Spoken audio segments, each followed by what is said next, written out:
Well, it's terrific to be here. I landed from New York just a couple hours ago and really could make this work today. And Michael, thank you for having me. The discussions that you're going to be having today are so vitally important. But I was asked to talk to you about this notion of radical transparency, which is gaining so much currency in U.S. policy circles back in Washington, D.C., and all of the impetus behind that. But before I get into, what we mean by that in Washington and how it's manifesting itself in various policies and institutional decisions, I thought I'd try to put it in a broader context. The broader context that I bring to this discussion and this conversation. And that is this idea of no more secrets. And it may seem strange for someone at a cybersecurity conference to stand up and say, I'm going to talk to you about no more secrets. But I do think that that is something we have to come to grips with. And let me sort of tell you how I came to this. Some of you are old enough maybe to remember the movie Sneakers from 1992. Yeah, I know, right? But it's about a bunch of hackers, and in one of the scenes, it's got a great cast: Robert Redford, Sidney Poitier, River Phoenix. But at one point, they have gotten hold of this device that belonged to the bad guy, and they plug it in. Their computer whiz plugs it in and starts, tapping away, and he realizes what he has. And he starts going into some of the most sensitive sites, right? Our nuclear command and control, the Federal Reserve, and he pushes a few buttons and immediately all the encrypted data is in plain text. This magic decryption machine. And they're all like, oh my God, do you realize what we have? And Robert Redford, what this means? And Robert Redford says, yeah, it means no more secrets. And that was actually not the moment for me. But I did have that in my head, I guess. In 2008, when the Director of National Intelligence had an open source conference, a 2-day conference, inviting in the public to talk about the ways in which our intelligence community could better exploit all of the incredible amounts of information and data that were out there in the world. And that was a pretty remarkable thing for the intelligence community to throw open the doors and talk not about the value of classified information, but the value of unclassified, openly available information. And one of the panels that I sat in on had some business folks and a guy from the intelligence community, and they were talking about the ubiquity of information and how quickly you could get access to information. And the hedge fund manager was talking about how, they had to have, they only often would have a split second of monopoly on a little bit of information that they could act upon to their financial advantage before their competitors knew it. That's how fast information was moving and how ubiquitous it was. The guy from CIA was one of the folks who helped to develop Intellipedia, which is our intelligence community's version of Wikipedia. Had the wonderful title of Intellipedia Doyen. His name was Don Burke. And he said, in 15 years, there will be no more secrets. Well, that was 16 years ago.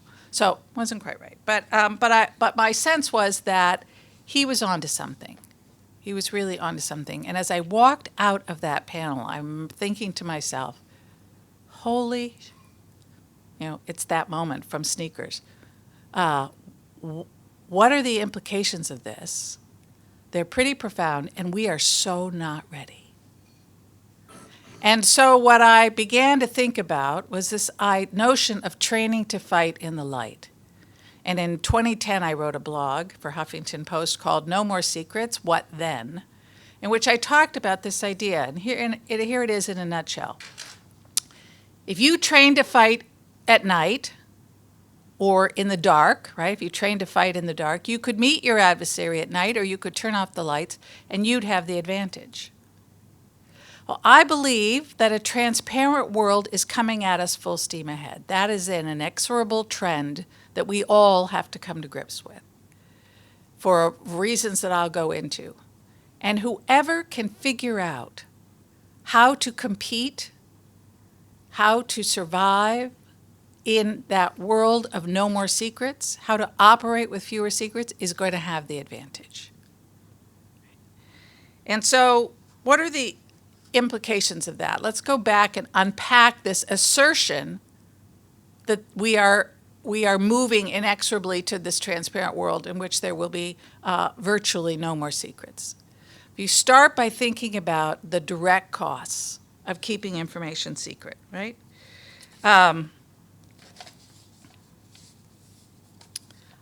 I convinced the director of counterintelligence for our U.S. government in 2010 to have a conference entitled No More Secrets. The guy who's in charge of keeping secrets for the U.S. government had this conference on No More Secrets. And the report that came out of that described the situation pretty well. There's a shadow race between those trying to keep information secret and those seeking that information. And the seekers are rapidly gaining the upper hand.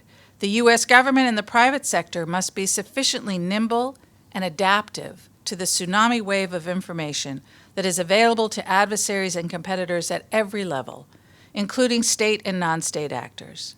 The nature and scale of this challenge calls for a careful assessment of the U.S. government's traditional approach to counterintelligence and its dependence on secrecy as the key to gaining and maintaining a competitive advantage. The United States may be approaching a time when there will be virtually no secrets. How can the United States adjust and survive and thrive in an increasingly transparent world? A few months after that workshop, WikiLeaks posted the first 250,000 of more than 3 million leaked U.S. diplomatic cables. That was followed in 2013 by the disclosures from Edward Snowden. U.S. officials estimate there were somewhere on the order of 1.7 million NSA documents copied by Snowden. And as all of you know, cyber attacks have only become vastly more prevalent and more severe. The fact is it's harder and harder to protect information, and we can see that in the rising costs of trying to do so. The U.S. government alone spends on the cybersecurity mission. CISA, my old organization, spends about $1.7 billion. DoD is spending $2.7 billion to improve its own cybersecurity. Outside of government, around the world, organizations will spend a collective $211 billion on information security and risk management project services in 2025, according to Gartner. Despite this, one survey showed that at least 80% of U.S. companies indicate that their systems have been successfully hacked. And of course, that's just the ones who've detected the hacking.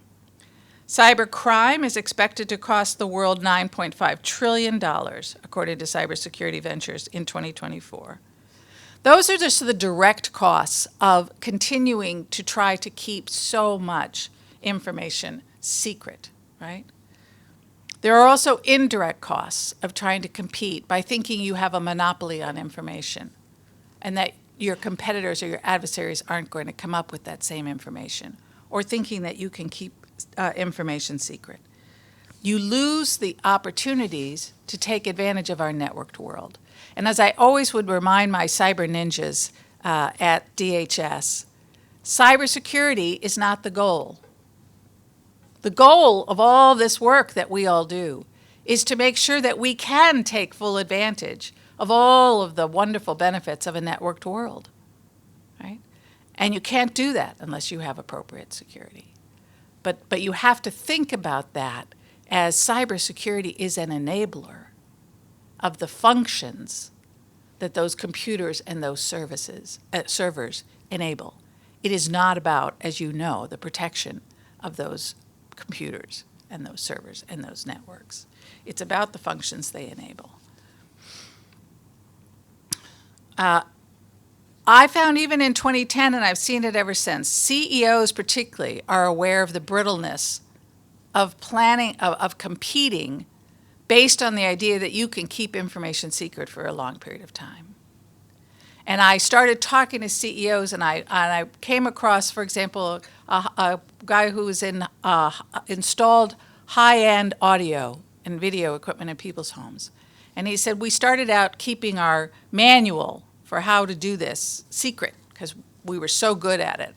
And he said, I finally realized that was not our competitive edge. And I stopped worrying about my former employees walking off with the manual. And I focused instead on making sure that our folks were the most competent, that they did the best job, that they provided the best customer service. There were football coaches putting their plays online because they were not counting on being able to keep that play secret once you use it, once you act upon this threat information, once you act upon the information through the government. It was always that fight with the State Department. Once you act on it, right, once you issue that démarche, you've lost the secrecy of that information. But it's what you do with that information.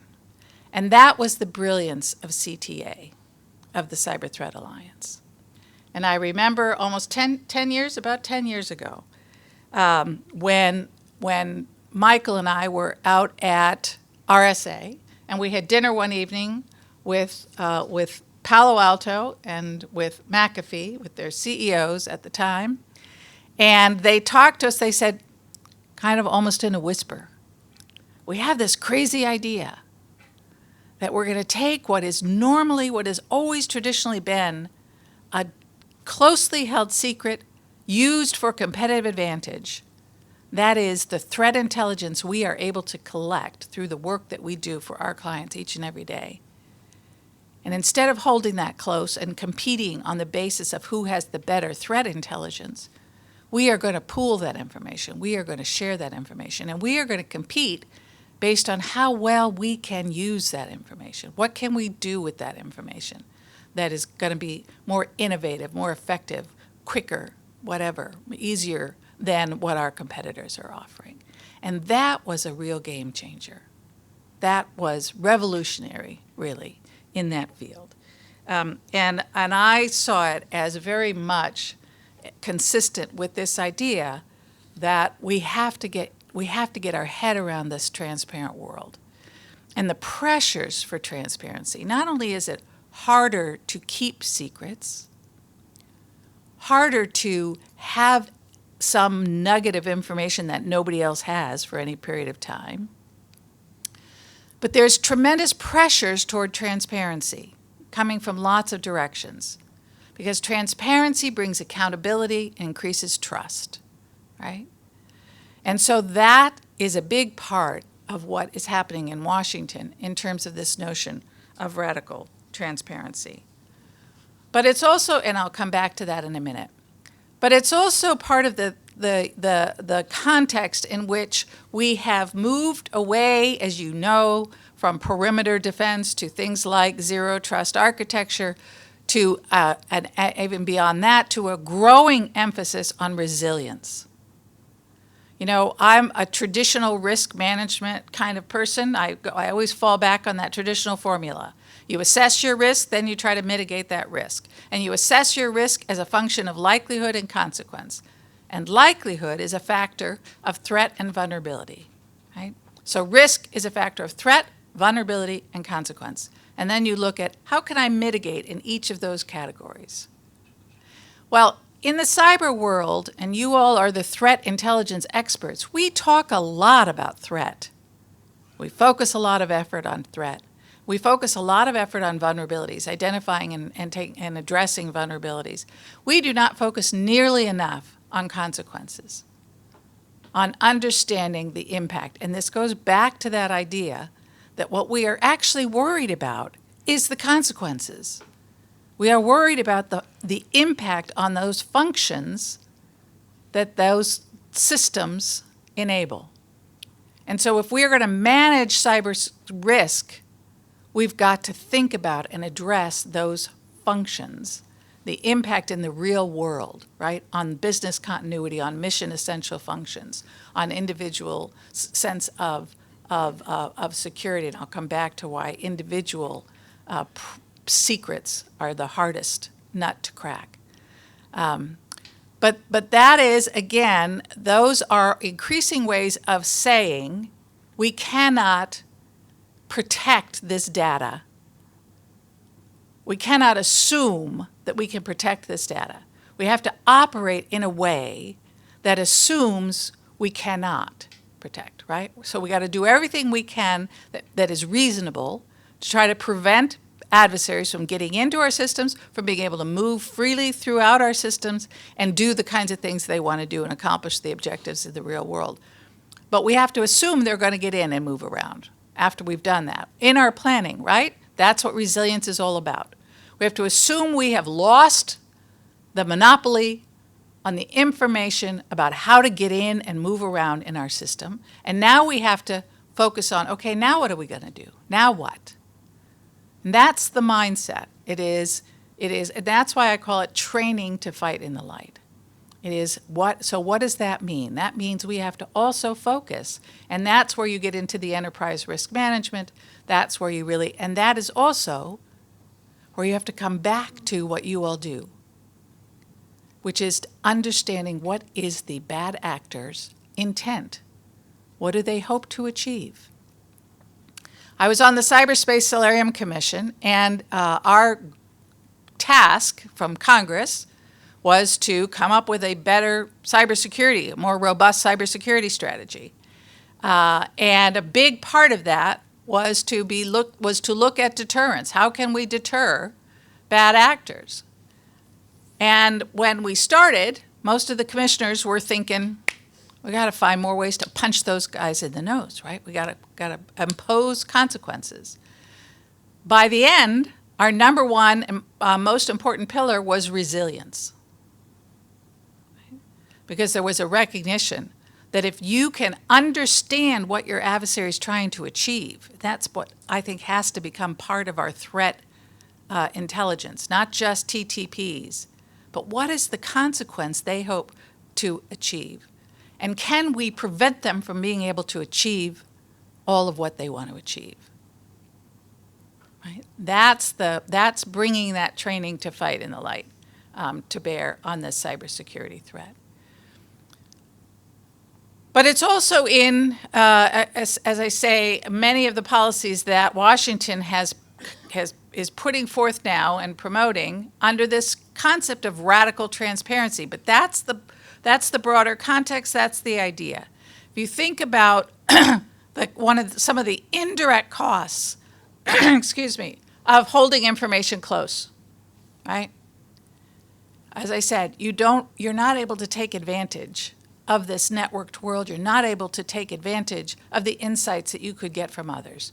And we learned that the hard way in the United States on 9/11, when we realized that we had done such a good job of protecting our sensitive sources and methods that other departments and agencies that could have used that information to keep us safer, state and local folks who could have used that information to build up resilience and robustness, didn't have it.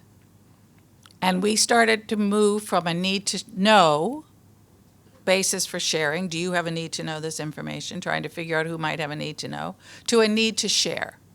Understanding that the costs of trying to hold this information close were very high. And that is the concept here behind radical transparency as well. That this idea of you're going to hold information close, your adversaries, the bad actors, already know that information, right? The worry has always been, oh yeah, but they don't know that we know. Well, they'll pretty quickly figure out that you know. And really the people that you're holding it from now are the network defenders who could really use that information to keep us all safer. And the public who could use that information to make wiser decisions. The marketplace that could use that information to be more efficient so that we don't have to fall back on regulation, right? So we have secure by design. Everybody is probably familiar with that by now. But part of the idea of secure by design is transparency. It's not just that you put these processes and procedures in place to have more secure development of your products, of your software. It is that you then document and make available the kinds of processes that you are going to use that make your what you're putting out there on the market and providing to other vendors more secure. That's the radical transparency idea. Our cybersecurity review, cyber safety review board, which is sort of like our National Transportation Safety Board for cyber incidents, doing reviews after big incidents, did a big review, as most of you know, on the Microsoft Online Exchange fiasco, and wrote a very scathing report about the failures within Microsoft. But it had a series of recommendations, and one of the recommendations, I think it was recommendation 7, was that all cloud service providers adopt these series of recommendations to improve the security and resilience of our cloud infrastructure, and importantly, that they document that, and that they make that documentation at least available to CISA, but with the idea that it could be made available to the public, right? So that consumers can make informed decisions, and that can drive competitive advantage to having better cybersecurity, because now people can make decisions based on that. The cybersecurity mark of trust, all of these things that are designed to bring greater transparency, to increase accountability, but also to increase trust, and to help all of us lift our boats, our sails. CSIS, which is our, I don't even remember what that stands for, but it's the incident reporting requirements that Congress passed, finally requiring certain companies, critical infrastructure particularly, to report when they have an incident that meets a certain threshold, so that that information, again, can be used to help all of us, right? When I was in DHS, I used to talk about what sort of utopia looked like for me. And it was this idea that we had this perfect network connected of all of these sensors out there, like the spider web, right? And that when an adversary disrupted any part of that, that it immediately rippled through and everyone was on notice, right? This idea that we would share information in near real time, our automated information sharing concept at CISA, so that they can't reuse the same TTPs, the same malware over and over and over again. I know I'm preaching to the choir.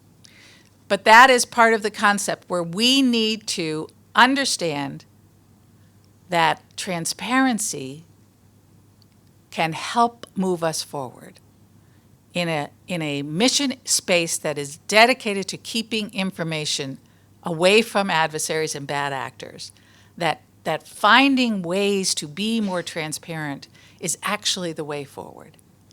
And the wonderful thing, I think, about this reality, that transparency is coming at us, and whoever can prevail, can learn to operate there is going to have the advantage, is that democracies have a built-in advantage. We have a big head start, because democracy is premised on the idea of transparency, right?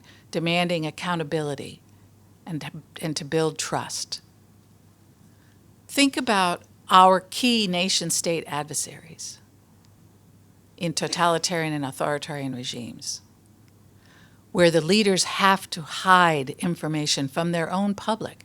They need those dark corners, right, in which to hide all of that corruption and bad news from their publics. If we train to fight in the light, if we force ourselves to think about, could I do this more openly? Could I do this more transparently? Do I have to classify this information? I would always tell my government partners when I was in government. Or are there advantages to putting it out there, right?